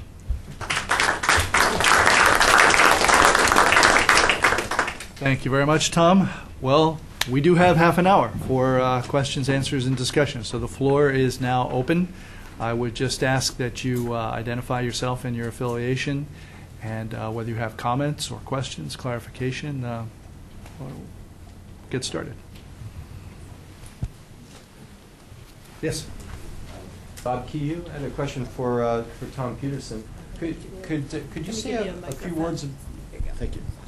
Thank you. A question for Tom Peterson. Could you say a few words about the health issues in using wastewater for agriculture? Like, do you say something about the level of the treatment that's needed, if you have to divide different streams of wastewater and treat at different levels, or if it's limited to certain types of crops, maybe only crops for livestock, things like that? Yes, reuse of wastewater is something that is regulated, and in Jordan there are regulations that address how that wastewater is used. The wastewater does have to be treated. It is not wastewater that is untreated, so it basically is treated wastewater through a wastewater treatment facilities, and then the reuse of the water is restricted as to its application. So the wastewater is not used for any crop, vegetable, for direct human consumption. And in Wadi Musa, the majority of the water was used for the growing of alfalfa, a forage crop that was then fed to livestock. With regard to the water used in landscaping, again, those are ornamental horticultural products that really aren't used in human consumption. And so there are some controls on the use of it. The piping system, I'm not sure if you noticed, but the piping system for effluent reuse is a purple-colored pipe. So individuals also understand that if they see a purple-colored pipe, that is conveying treated wastewater. It is not something that's fit for human consumption. But there are regulatory requirements as part of the program. Just the Jordan University for Science and Technology has undertaken extensive testing of the the products that are resulting from this. There are studies underway at certain crops, including avocados and different types of crops that are being tested for potential use. But there is no spray irrigation on those crops. It's a drip irrigation, so the water drips into the soils. Yes. Good afternoon. My name is Ronald Carlson. I'm team leader for USAID's Urban Programs team. And listening to the projects in the 5 different countries, I think they're all quite fascinating. And they, in each in their own way, are an innovative approach. The question I have is, if we're talking about sustainable urban infrastructure, how can each one of these projects be taken to scale and replicated in other countries? And where will the financing come from it? I know aid provides grants for a lot of these projects, but if we ever really want to go to scale, we have to figure out how to mobilize capital from the capital markets and how to interact with the private sector. And so I'd like to hear what the different thoughts are from the different countries and organizations on this thing. Thank you. Sure. Happy to jump on the technology side. That's a great question. Fortunately, technology and emerging markets are being seen by multinationals such as Intel, Qualcomm, Cisco, and others as just the place to go. The United States markets, I don't want to say are saturated at this point. There will always be opportunity for them here, but the explosive growth curves for investment are really in the emerging market arenas. India was mentioned as an example, but Indonesia, we're finding it. I mean, the Middle Eastern countries. So to answer your question, we get a lot of and see a lot of upfront financing by companies such as Qualcomm, and are in fact working with them in Indonesia on a program. And what they do, it's pretty interesting. They combine a sort of do good, do well type of approach. They have a corporate social responsibility model that's, say, connecting schools, but it's also a way for them, as like an Intel, to test out their technologies, their newest technologies, and to show a sort of corporate social responsibility face to the countries they work in. So that has become, I mean, in terms of private sector participation for the technology side, and the same can be said now for not just American technology companies, but Indian technology firms, Tata and others that are just getting enormous and are looking at it, that kind of investment to leverage. That's from the IT side. Regarding transportation, definitely PPP.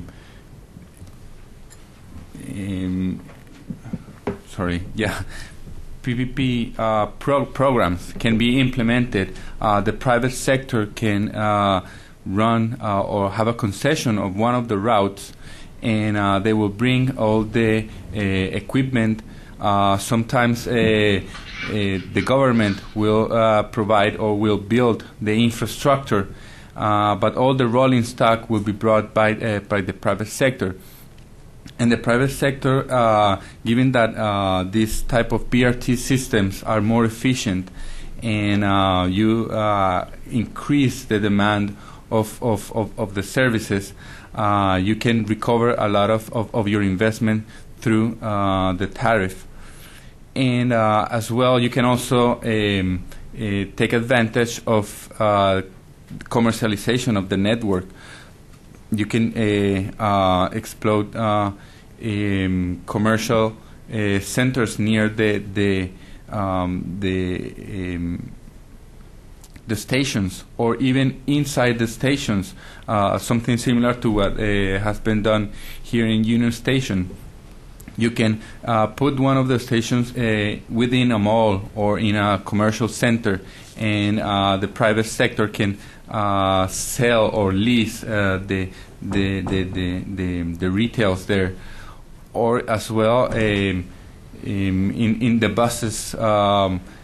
There's some discussions that you can also have advertisement in the buses and things like that. So there are a lot of possibilities for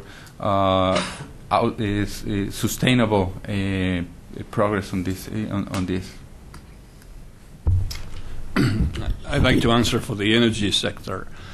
the investment needs in the supply side are dwarfing probably everything that the other sectors need. If I add up what's needed for transportation and IT and water, we won't get there. We're talking about, now all the numbers are in trillions of dollars, trillions for China, trillions for India. The number are staggering. I was talking about one power plant per week in India. It's now one every 2.5 days in China. So if you look at Asia as a whole, it's one a day. It's 500 megawatt per day, and usually it's 55% coal, and that will be the case for a long time. The only way for this country is to raise this, amount of capital is to have the right institutional framework, which consists of, first, the right tariffs, and second, the right appreciation for the risk that the investors take. And otherwise, the government will be the only source of funding, and that will take 10 to 20% of the overall budget, and the other sectors will not get what they need. So that's when you project this in the long run, this is not sustainable. So we need definitely, as we are trying to do in the OECD and in the US, to have a decoupling of economic growth and energy. As you know, when countries are early on in the stages of development, the elasticity of energy is greater than 1, so you need more than 1 unit of energy per unit of GDP. And then when you reach a given level of development, that's about 1. But in advanced economies, and I would say some European countries and California, this elasticity is, for the first time, going way below 1. And we know, I would say in theory, if there were no politicians, we could have a 0.5% elasticity. We know as engineers and economists how to develop that. The solution is called demand-side management. It's instead of continuing feeding this beast, like a locomotive that you would fill up, with coal all the time. You need to make it more efficient. So that's what's called the debate of megawatt versus negawatt. We have a lot of new technologies. Actually, many of them are borrowed from the IT sector, but some others are just pure new mechanical energy technologies and things like what I presented. And they cost 1 to 10 cents on the dollar. And if they were adopted on a large scale, we would not have to face, such large, investment. But it's a short answer for a very difficult problem, and certainly the world is not as perfect as I tried to describe it as an economist, and it's going to be a major, major challenge because the decisions these countries are making have implication each one of us, as you know, just see the price of gasoline. So long answer to a difficult question, but there is a solution. If the governments would really be serious about it and sit down and make the right decision, we could see this decoupling for developing countries, and that would be a very important step, towards sustainability. Okay. Yes. My name is Dave Leibson, retired from AID. Kind of following up on that question, do your various websites and information about these projects include numbers or cost? And what I'm driving at, and is both, I guess, kind of a comment, is for those who are kind of involved in urban policy or working with cities or working with decision makers, we would know if we were really interested in an energy thing, would get energy experts out there, and we also know that everything's really very specific to a particular locale. But at the same time, when you're in larger discussions about directions and policies and visions, you need some kind of orders of magnitude to work with. For a population of X, if you invested Y, you could produce something else. Do you have numbers? Let's say, so each of you have very interesting demonstrations and pilots. Do you have, or are you preparing something that would be used for the non-professional decision makers that would help inform those kinds of discussions? I can actually try something. The World Bank is actually leading something like this. It's called the toolboxes. And in the energy sector, some very good initiatives have been taken recently, and they've started with renewable energy. And if you go to the World Bank website and you go to Renewable Energy and Toolkit, you have the cost of each technology, the wind and the solar, the latest, it's updated constantly, and it's extremely well documented, including some micro indicators, and now they are finishing the energy efficiency toolbox, and they are trying to produce these numbers. And as you know, these numbers become very quickly outdated, so they also keep them very updated. So I would say the World Bank is leading such an effort. Otherwise, if you have questions on energy, you can call IRG, our company, and we have many numbers. In the case of Afghanistan, for instance, we've been very careful to document the cost of certain types of services to municipalities. And the purpose for us, again, is so that the planning process can go forward. So they can select, they can get in and decide, do they want to pave this road, that road, how many meters of road, or that sort of thing, or the same thing for water, waste, and other things. But it is a very basic, and it does move from location to location and approach to approach. But we're helping them develop it, because they're the ones that's going to have to take it and use it and evaluate their different programs. We're also looking at it and evaluating the programs that we do. If a project comes to us, and once they go in and study it and look at it and propose it, and it's 3 times the average, well, maybe that's not the one we're going to use for a demonstration. So it's not as far, it's not as advanced as maybe you're thinking, but we are doing that, and that is part of the implementation that we're trying to accomplish. I'll just add on that some of the projects in the ICT, Information Communications Technology field, are easier in some sense perhaps to document direct effects on economic growth, for example, than others. Macedonia Connects with Internet, you can definitely do a lot of indirect causalities in terms of GDP growth and so on, but of course there's a lot of other variables that are at play.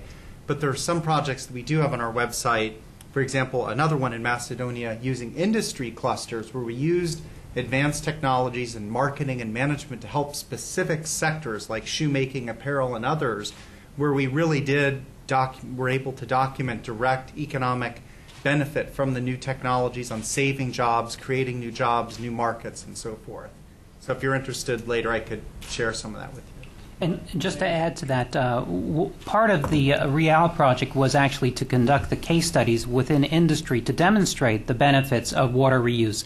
And as part of those case studies, actual values of water conserved and the economic value. One organization saved $300,000 in a year by looking at their water consumption and finding ways to recycle and reuse. And that information is available in the Knowledge Center within Jordan for other industries to really have them start realizing that they can make some significant economic benefit to their organization and become more competitive by following a similar approach.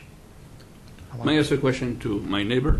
These countries which have basically replicated the program, like Kosovo and Senegal, did they also have to renounce Taiwan? Other countries, let's see, Papua New Guinea. No, I think that they were fortunate.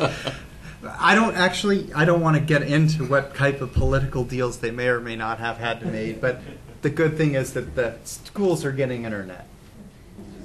How's that for diplomatic? I'd like to go back though and just touch on your issue of sustainability and how do you keep it going? In Afghanistan, it's a different situation, but we're trying to provide services that a city would normally provide. The only customers out there are the citizens. And they're only going to pay for it when it comes to and they're only going to pay a price for it when it comes to a priority on their list. And right now, their priorities are pretty basic. And that's one of the things we're trying to instill, that you can give things away for a while, but sooner or later it has to be economically feasible. And the case in point, in Afghanistan, there is no subsidy that I know of for the cell phone industry, and every driver, every kid over the age of 7, I guess, has a cell phone or get your cell phone somehow. Now, how they go, to them, and these are people that have a hard time getting enough bread sometimes, but they've decided that cell phone and that card that goes with it, the little card, is the highest thing on their priority list. Now, that doesn't completely answer your question, but at least from our standpoint, it's establish what are the priorities. Is it clean water? They're living by a river. It may not be. Is it power? Well, if they've lived for 15 years and only had power 2 days a week or something like that, it may not be, because they don't have refrigeration. They don't have 100 things that need power. They've got another way of lighting at night. But once you get it consistently, 12 hours a day, 8 hours a day, then they start to look at what benefit and how does it give them the capability of going out and making money and feeding their family. So, you probably understand that, but I mean, I'm just, in our unique situation, it's a case of find out what the priorities are and what will, it's kind of like what will the market stand, or what level of service can they stand, try to give it to them, and see what they develop out of that. Does it benefit them? You got me trapped on the cell phone thing now. I mean, places like in Africa, Congo, now people trade. They send phone credit time from one part of the country all the way to the other, so that new businesses are actually created. Someone in Kinshasa will send cell time to their brother in a rural village, and then that relative will have a business to rent cell phone minutes for people who want to make calls. And in a case like Mongolia, where we've worked, one of the sparsest countries on earth population-wise, we had to use wireless cell phone technology at first out in the most rural areas. Now mobile phone companies have seen that there's a lot of, they had not recognized all the economic demand out there. People were spending money on cell phone use for sheep herding, and these were nomadic herders. They're now building GSM networks out to these towns. So it's just kind of building on your point. There are markets that are finding this. And we even had the Taliban even loved the cell phone, but only certain hours of the day. I mean, it was a real issue. But there's one very interesting thing about cell phones is that a government will charge fees on that, or taxes. Well, if you can take a portion of those taxes and convert them into an artificial revenue stream, then you can present value that so that you can ensure repayment to investors that would then invest in water, sanitation, roads, et cetera, et cetera, et cetera. So if you can get in a capital markets specialist to talk about how you use that to generate investment in infrastructure, then you got something going there. And that's what's happening, for example, in Mexico right now. Okay. We've got the same thing here in the United States, the Universal Service Funds, and that's been replicated in many other countries. Morocco now has about $100 million for their Universal Service Fund, Vietnam, Sri Lanka, etc. And so then you can tie in the social aspects, both of helping to build out the network to build the business case, as well as social aspects, wiring schools. Is there a question over here? I actually have a question. Hi, my name is Erin Moat. I'm from CHF International, and we just received a $8 million grant from the Gates Foundation to look at informal settlement communities in urban areas, so effectively slums, and engaging local citizens in a feedback mechanism. Could you all talk about how you might have incorporated citizen feedback in planning and implementation, and maybe some of the challenges that were associated with that feedback?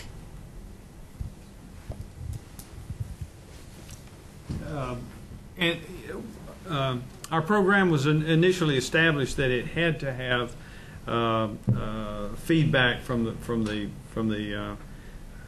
different levels of organization. I guess we would have a mosque. We'd have a meeting at a mosque or something like that. We'd have different types of feedback. The strength of that is that if you can keep that momentum going, if you just have one meeting and you listen to everybody and then you go your own way, it's sort of like what we see here a lot of times. So it doesn't work very well next time you see the people.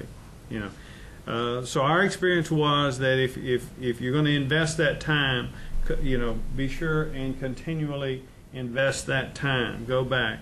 You can't answer. It really gets disorganized in some of those meetings, and they get a lot of tension. But if they have a chance to go back again and again and again, they seem to work out most of those issues. So we did involve it, and we did not get involved in programs. We avoided programs where there was a resistance by the for whatever reason, where there was a resistance to bring a community or community leaders or a particular mosque or something into the program. And that's just, that's a real brief thing. But that's two of the instances that we found. We experienced a very interesting process because we needed to put in the same table people with different interests and different goals. One of them wanted more money, and the other ones want to give less money. So, and also they were the political aspect, and we knew that if we sit the municipality officials together with the operators, sometimes the operators were not going to say anything because they didn't want to create tension with the officials. So we make a decision, and instead of having one workshop, we divided it into two different workshops, and have all the operators discuss and express their interest, what they were thinking about the system, what they wanted, and then in another one we did the same thing, but with the municipality officials. But at one point we needed to put them together, otherwise you wouldn't have the solutions and have them talk. So after that we have a bigger workshop, but we presented what was discussed in each of the workshops, and after we made the analysis, we look for all those points that were in common, and we try to focus on those ones to make sure that the outcome of the project was positive, and not that we avoid the negative ones, but try to look for a common understanding of both groups. Yeah, I would like to offer a comment and maybe a vision for some of the activities we have been describing. 30 years ago, municipal services and energy and IT, whatever that was, and the water and transportation were really independent. It was very difficult. There were very few cross-cutting issues, and they were really stovepipes. 50 years down the road, I can bet you that these sectors will be very much intertwined, and there will be a convergence between many of them. First one, IT, energy. In the United States, we are already very much converging. In developing countries, the problem of raising capital, which is key for power, the main reason is because most people don't pay for power, starting with the governments. We have conducted, with Margaret McKay here, some experiments in Liberia, which are extremely successful, where people, and other parts of the world, where people have to prepay their electricity with credit cards and using IT systems. We have heard something about the remote access to meters. Very soon in the United States, in our system, it's called the smart grid. It will be completely integrated. The transportation sector, the ratio of electric transportation to fuel transportation will only increase in the future. And therefore, the pricing of electricity, all that will be completely key, and again, regulated or managed by computers. The water systems will be very much intertwined also with energy. Energy and water are already substitutable in many, many ways. So sustainable urban development in the future will not be, the thinking should not be the thinking of the past. It should be more a systems approach, and the economies are going to come from the convergence and the intertwining of these various activities. And IT will be really at the middle of all this. Well, and that one of the big ones, technology-wise, I was going to talk about institutional like steering committees that we've used to, and partnerships with radio stations in rural areas and very fragile states, which is a very powerful way of community participation development. But you mentioned sort of where the future is going, radio frequency identification, little chips. I mean, the cost, again, is dropping exponentially for these. You're starting to see them now placed in roadsides to gather information on toll traffic. I mean, it's just beginning. And so that integration of RIFID, as it's called, with these other sectors as a monitoring device and a control device is just at the tip of the iceberg. And let's not forget health. Health And as that's well. true.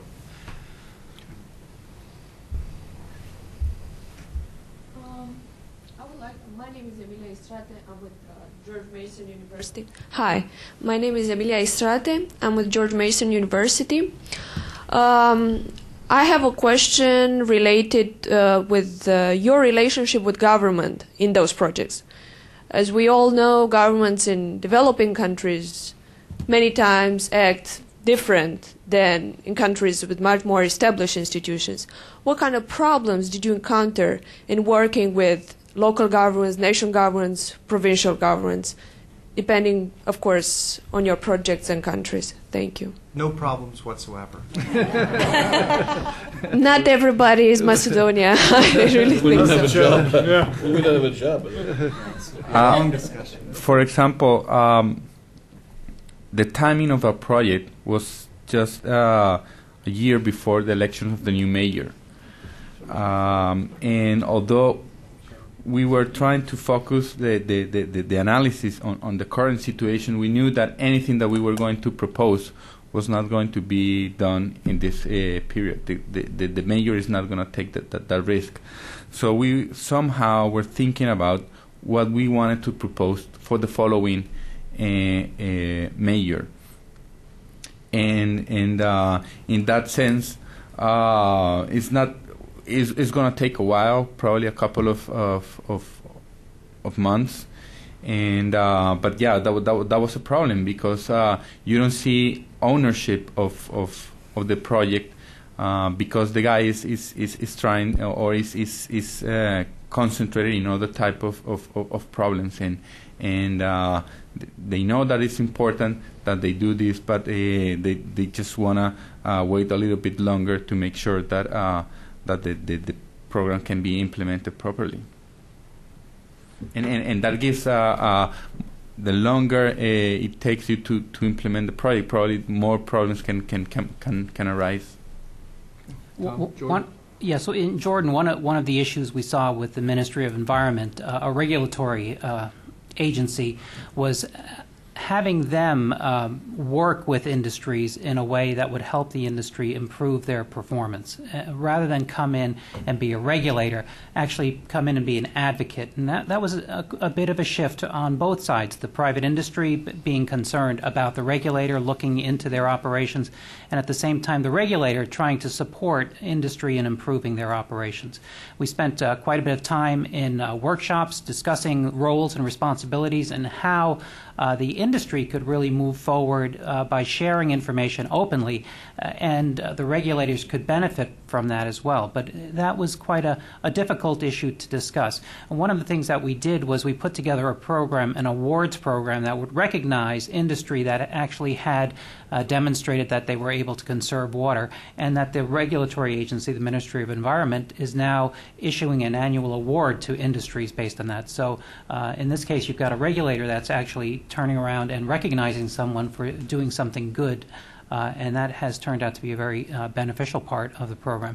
In addition, the Knowledge Center, where the information that industry assembles, is something that is now housed within the Ministry of Environment. So now the Ministry of Environment is a resource, a place where individuals, other industries can go and get useful information, rather than being viewed just as the regulator that is going to impose fines and levies against industry.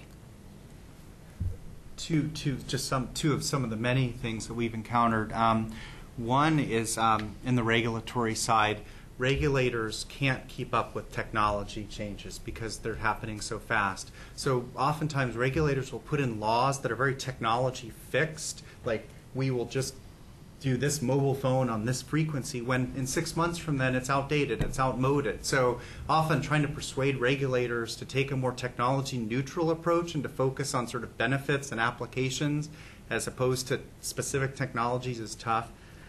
Second is the ones who do get very well trained and go to all the training workshops around the world, and so on, get snapped up by the private sector. So human capacity within the ministries and the regulatory agencies can get hollowed out quickly. And then the third is something I mentioned, interoperability. It really can be hard because you have, let's say, Microsoft going to the Ministry of Health, you have Oracle going to the Ministry of Education, you have IBM going to another one. They're all getting sold and packaged different kinds of platforms and services, and they aren't talking to each other, and oftentimes the platforms aren't compatible. And that's a real issue that we're struggling with, is to have what's called a shared services architecture, where you're not duplicating big-time infrastructure platforms across every single ministry. Just have something that's central. And so those are some of the challenges we deal with. Let me answer your question first with a cynical view and the other one with a less cynical view. All governments are about the same, contrary to perhaps your perception. It's a difference sometimes in speed and scale and what have you. Governments are run by politicians. Politicians are in general not totally interested by the public good. They're interested by the good of their constituency. And these constituencies may be very different, and so the group of people constituting a government may appear to work in a very strange way. But if you go in depth and try to understand how they operate, you can. So there may be a little bit of a higher level of corruption or what have you. But governments kind of operate, at least in non-dictatorships when they are elected, in about the same way. And very often, again, you need to understand what they can do and what they cannot do. And so in some cases, you need to, again, be very cynical and try to work around them. And that's what we do very often with our programs of cooperation. For example, for the last 20, 25 years, we have been trying something new in development, which was to work with the private sector as opposed to work with the government. And now we're trying to work more with the NGOs even than the private sector. So we are finding our ways, to work with these governments. But if my job is energy, if I want to build a wind farm, I can tell you, or a power plant in West Virginia, I will have to go through the same problems as doing it in Pakistan. And I will have to go to the local communities, and I will have to, to go to these banquets, and I will have to talk to all these politicians, and it will take me 10 years, and the same thing. And then the difference, which was mentioned, is the regulatory, apparatus, which is extremely important because that's how the rules of the games are defined. It's kind of key. So you can really make a difference on how modern, if you want, the system, the judicial and the regulatory system is. But my less cynical view is that, having worked for many years in countries actually like Russia or like Ukraine or elsewhere, I have a very positive, actually, view, despite what I said before, of the government. They seem more to converge. In many countries and cities, you have a new crop of public servants, which is very different from the old ones. And those new guys, 35, 40 years old, who are city managers in the West Ukraine or in China, those guys really, want to do something. And I feel very good for the future of these governments. But I don't think they're extremely different. Again, things go different speeds and what have you. But the government is a government, will always be the government. In our business of energy, it's a major issue because we're talking about decisions 30 years, 50 years down the road, trillions of dollars, and people are just elected coming out or going out. So it's very difficult because the system is not suited, if you want, to these long-term decisions. So it's a very difficult question, which when you ask, so I try to give some elements of answer. In Afghanistan, obviously that's the crux of what we were trying to do. And you found a lot of disparity, a lot of difference. Not to disagree with you, but there were mayors and governors that were very interested in serving the people. Usually a mayor was interested in service. A governor of a province was interested in economic development. It meant more funds coming in because there is a hierarchy of who gets the money from certain things. Then you have Lion Ministries in Afghanistan, a very isolated province, may have a Lion Ministry that's totally dysfunctional. I mean, nothing, maybe one person there. He's willing to do something, but he has no resources. So, and in our situation, we had to go in and find a partner, a compatible partner that would support us with whatever limited resources they had. Provide us an office, make sure that we were there with them, that would assign people to work with us, and we could hire people to work with them. But there were places that you would go, and you know, someone would tell you, I've got 11 seats around my table. Somebody's sitting at each one of them. I don't have room for anybody else. If you've got money, bring it. Otherwise, don't. We obviously didn't work there. So mindsets have to change, and then we did get calls later on to do that. So there was a great difference, even from parts of the country, because of, again, going back to culture and tribal influence. In some places, the municipal government was not very functional. You really had to go talk to someone else to find out what you could do, couldn't do, what was needed, what was allowed, that sort of thing. So I don't know if that helps you either, but I mean, it's... Okay, I think we need to wrap it up. First of all, I want to say thank you to all 5 of the presenters who obviously put a lot of time and effort into developing a very, very broad range of examples of approaches in dealing with sustainable urban development. Would also like to say thank you to the Woodrow Wilson Center, not only for the venue, but for the leadership and the support thematically of sustainable urban development. And then thank all of you for your participation. I think it's been a good discussion. Hopefully it's been a good exchange for you. And thank you all for participating. It's been great. Thank you.